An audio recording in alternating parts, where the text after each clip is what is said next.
Welcome to Code Fix, where you learn and enhance your programming experience.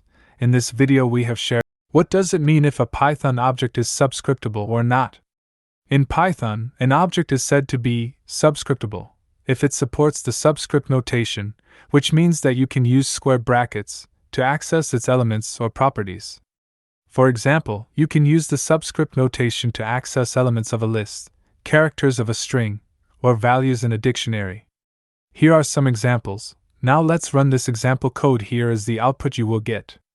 In general, any object in Python can be made subscriptable by implementing the special methods __getItem__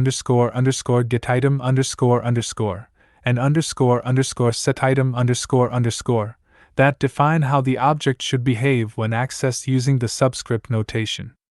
If an object does not support the subscript notation, attempting to use it will raise a type error.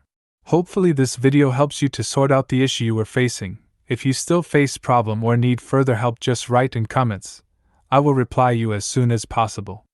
Before you go, if you like this video, you can subscribe for this channel for future videos which can help and assist you further.